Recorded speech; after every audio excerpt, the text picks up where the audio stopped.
It has been nearly 2 years since the GTA Definitive Edition trilogy smeared a big digital turd all over our fond memories of the glory PlayStation 2 days. So, with that in mind, I know it's had quite a few patches. I thought it'd be nice to see if now it's finally up to snuff and if it runs in any way reasonably. Now, when these came out, I know Grove Street Games, was it, got quite a lot of flack for this release, and quite rightly so. It wasn't very good. I mean, you can see on the footage on screen, just recording it, my game has completely crashed and eventually catches up. I'm interested to see if these are finally at some kind of level of quality. Honestly, when they came out, if you think you had it bad on console or PC, pour one out for the Nintendo Switch players, because this thing was dog rough when it came out on Nintendo Switch. Cars spawning right in front of you, textures popping in everywhere. So I'm hoping it's a little bit better, because I was genuinely excited when this came out on Switch to be able to play it on a handheld. So let's see if that was money that I spent 2 years ago is finally well spent. On to the testing.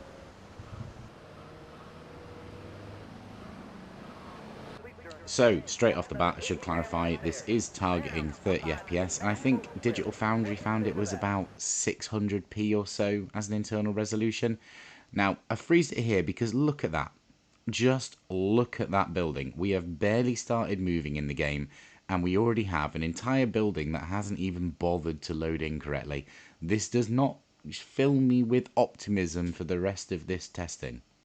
Continuing on, we have a bridge appear out of nowhere, but thankfully the cars are at least spawning in at some kind of reasonable distance, instead of the 3 foot in front of you like it was when it first launched.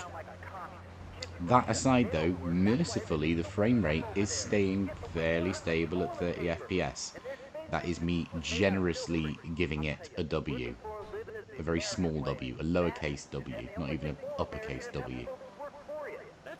Now, one thing I'd always noticed when I was trying to play this when it came out was that taking a corner would absolutely tank the frame rate, and drifting around that corner right there seems to have managed it okay. It didn't dip, it stayed at 30, but then when we took that one there, you can see an ever so slight deviation. Not enough that you'd actually really be able to notice it, but it is definitely there, which is alarming because, you know, it's a city, there's quite a number of corners to take. Soccer, football, and cross practice, so we bought the new My Batsu monstrosity. It's so big, we lost little Joey in the back and couldn't find him for an hour. When I'm rushing to the mall or talking on my cell phone, I know me and my family are safe. The My Batsu monstrosity has 4-wheel drive, and in amphibious mode, it can cross rivers. So far, I've only hit a few puddles, but it... So, I think it's pretty clear that there's some remaining issues with just navigating the city that are not promising at all.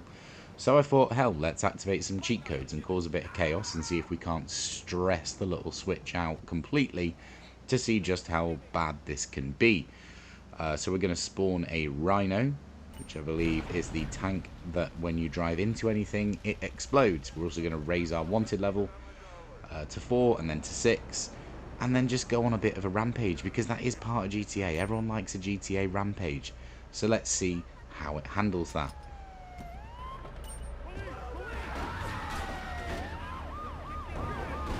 And straight from the first explosion, we can see the frame rate start to take a bit of a wobble. We are now struggling to stay at a consistent 30. It's only dipping towards, you know, 28, 29. It's not the end of the world, but it's not what it's supposed to be.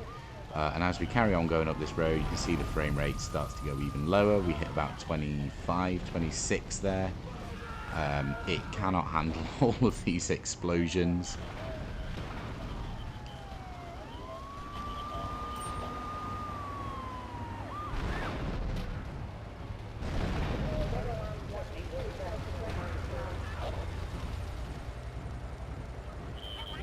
Not a good showing here at all. I'm not especially impressed. I'll leave the rest of this little rampage to run until I get killed, I believe, by the military guys, and then we'll talk about my thoughts.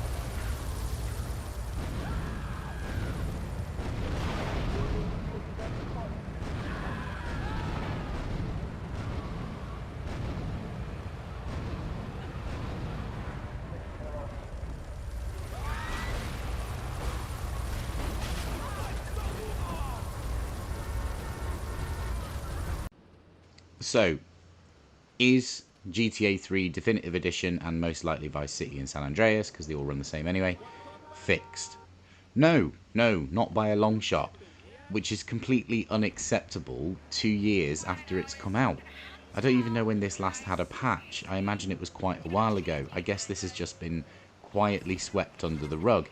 Now, I know Grove Street Games got a lot of hate when this came out, but Rockstar have to take some of the blame, or a lot of the blame here. It's not like they didn't play the game before they actually released it.